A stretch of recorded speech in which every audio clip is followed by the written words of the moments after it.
proposons maintenant de vous plonger dans l'histoire du photojournalisme. Des clichés qui racontent aussi le demi-siècle du Festival international Visa pour l'image qui s'expose chaque année à Perpignan, dans le sud de la France.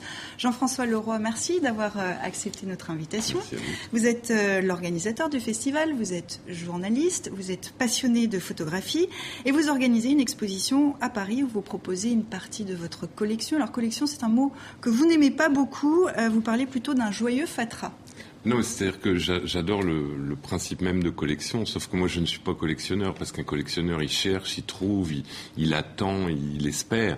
C'est que moi, si vous voulez, tous ces cadeaux me sont tombés du ciel, c'est les photographes qui me les ont offerts au fil des années, et donc je suis pas un collectionneur, mais en même temps, je dis que j'ai la plus belle collection du monde, parce que même si c'est pas moi qui l'ai créée, je trouve que la variété des tirages qu'elle regroupe est formidable. Alors, dans cette plus belle collection du monde, comment avez-vous fait votre choix pour l'exposition à venir ? Ça a été très dur, parce que je voulais montrer un peu un reflet de cette collection, mais je pouvais pas présenter l'intégralité, malheureusement il y en avait trop, donc il a fallu choisir, faire des choix, et souvent douloureux, parce qu'il y a plein de photographes qui me disent « mais quoi, je suis pas dans l'expo » et qui comprennent pas, donc il faudra que je refasse d'autres. Mais sur quelle base alors ? Est-ce qu'il y a pas de fil rouge véritablement ? Non, il n'y a pas de fil rouge, parce que justement je trouve que ce qui est intéressant, c'est de se balader un peu dans ce foutoir, ce joyeux foutoir qui couvre de l'actualité, qui couvre des faits de société, qui couvre quelquefois un aspect un peu plastique, qui couvre...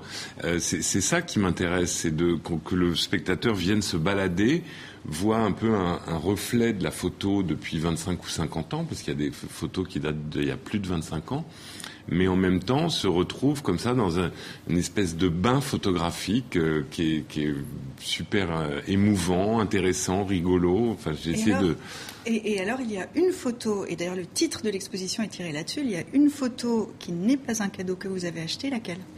Ah, vous croyez que je vais vous répondre ? J'adorerais. Oui, mais non. Il faut que je garde le mystère. Voilà, on entretient le mystère. On va commenter une des photos qui est sur l'affiche. D'ailleurs, on la voit ici. On voit le commandant Massoud face à la vallée du Panchir en 98. Quelle est l'histoire de cette photo ? Alors, si vous voulez, le photographe Pascal Maître était en commande pour l'Express pour aller faire le commandant Massoud.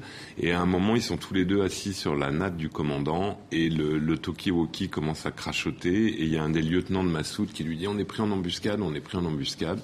Et la radio s'arrête. Donc Massoud se lève et va regarder cette vallée où il vient, pense-t-il, de perdre un de ses lieutenants. Et puis au bout d'une dizaine de minutes, la radio reprend et en fait son lieutenant n'était pas mort. Et Pascal n'a pas osé bouger et a fait donc juste cette photo. Mais moi j'aime beaucoup cette photo parce que j'adore les photos de dos où on identifie le personnage. Je trouve que là c'est le talent du photographe. Alors il y a d'autres photos qu'on pourrait commenter. On le voit, c'est un pan de l'histoire. Autre pan de l'histoire, on célébrait mardi le centenaire de Robert Capa, le père du photojournalisme. Qu'est-ce qu'il représente pour vous ? Il est une référence, évidemment, même si pour moi la référence en photo de guerre, c'est plus encore que Capa, ça reste David Douglas Duncan ou Don McCullin, qui sont d'abord des photographes encore vivants, donc qui ne sont pas encore des mythes, mais Capa, évidemment, c'est incontournable, c'est indispensable, et là, quand ils ont retrouvé sa valise mexicaine, c'est une vie de héros. D'un mot, un seul, s'il fallait définir aujourd'hui le photojournalisme, aujourd'hui en 2013 ? Passionné. Très bien, merci d'être venu transmettre et partager avec nous cette passion. Et puis évidemment, si vous êtes de passage à Paris, tout cadeau sauf une à voir dès mercredi prochain et jusqu'au 7 novembre à la Maison des Métallos. Merci Jean-François Leroy d'être passé nous voir.